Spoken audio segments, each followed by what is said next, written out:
Assalamualaikum warahmatullahi wabarakatuh. Di sini saya akan menjelaskan mengenai bagaimana cara memilih bibit yang berkualitas dan baik untuk kegiatan tabu lampot. Untuk kegiatan tabu lampot, kita bisa memakai dua jenis bibit yang akan digunakan, yaitu yang bibit yang didapatkan secara generatif atau bibit yang didapatkan secara vegetatif. Untuk kegiatan tabu lampot itu sendiri, sebaiknya bibit yang digunakan adalah bibit yang didapatkan dari perbanyakan vegetatif dibanding dari yang perbanyakan generatif. Pertimbangannya yaitu bibit yang didapatkan secara vegetatif sifatnya itu cenderung sama dengan induknya. Artinya kita bisa melihat apakah induknya itu bagus atau sehat atau perakarannya kuat dan yang lain-lain. Itu bisa dilihat dari induknya. Oleh karena itu pemilihan secara vegetatif lebih bagus karena lebih jelas dan tepat untuk kedepannya. Yang kedua yaitu proses pembungaan dan pembuahan pada bibit yang didapatkan dari vegetatif lebih cepat berbuah dibanding dengan yang didapatkan dari generatif.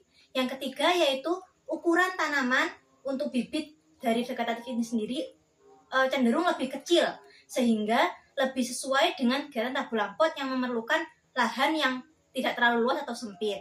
Nah, berikutnya kita akan mempelajari bagaimana sih ciri-ciri bibit khususnya bibit vegetatif ini yang baik untuk kegiatan tabu lampot.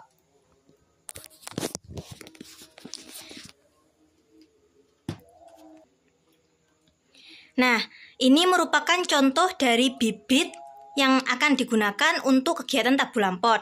Di sini saya memakai contoh bibit pohon kelengkeng yang berusia sekitar 5 bulanan dan didapatkan dari proses stek atau pembanyakan vegetatif menggunakan teknik stek. Nah, ciri-ciri yang bibit yang baik untuk tabu lampot yang pertama yaitu bibit memiliki kesehatan yang baik. Sebelum mulai menanam, pastikan kita bahwa bibit yang akan ditanam dalam keadaan sehat, dalam artian tidak sedang dihinggapi oleh hama tanaman. Kita bisa mengeceknya dari melihat daunnya dan batangnya ataupun perakarannya. Apakah daunnya itu berlubang-lubang, memiliki kutil buah, kutu busuk ataupun yang lain-lainnya. Setelah menanam pun kita harus menjaga kesehatan bibit dari hama dengan melakukan penyemprotan insektisida secara berkala dalam periode seminggu sekali. Lalu yang kedua yaitu bibit berasal dari tanaman induk yang sudah cukup umur. Seperti yang saya katakan tadi, di sini merupakan contoh bibit yang didapatkan pada umur 5 bulanan. Nah, ini merupakan umur yang sudah baik untuk digunakan pada kegiatan tabu lampot. Sudah cukup umur, tidak terlalu muda ataupun tidak terlalu tua.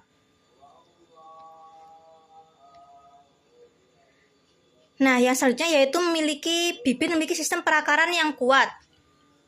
Kita tahu sendiri tanaman yang didapatkan dari perbanyakan vegetatif tidak memiliki sistem perakaran yang terlalu kuat.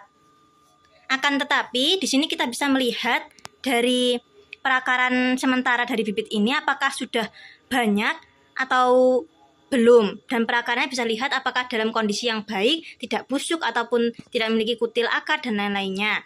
Nah, ini merupakan ciri dari perakaran yang bagus dan kuat untuk digunakan sebagai bibit tanaman tabu lampot. Yang selanjutnya yaitu bibit dalam kondisi morfologi yang baik. Artinya bibit tanaman memiliki daun yang berwarna hijau cerah atau bagian pucuknya berwarna hijau kemerahan. Bisa dilihat pucuk bibit ini dalam keadaan yang baik yaitu berwarna coklat kemerahan dan daun-daun yang lainnya yang melingkupinya yaitu dalam keadaan segar dan berwarna hijau cerah.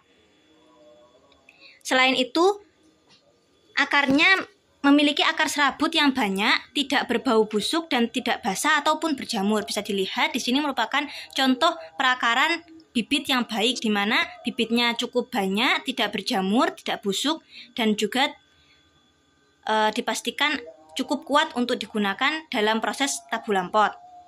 Yang selanjutnya atau yang terakhir yaitu bibitnya cukup umur. Usia yang ideal untuk dijadikan tanaman bibit tabu lampot adalah sekitar 4-6 bulan sejak bibit turun dari induknya. Itu merupakan ciri-ciri bibit yang baik dari tanaman untuk digunakan dalam tanaman tabu lampot yang bisa dilihat dari induknya yang baik, maka bibitnya juga akan baik untuk perbanyakan vegetatif. Sekian.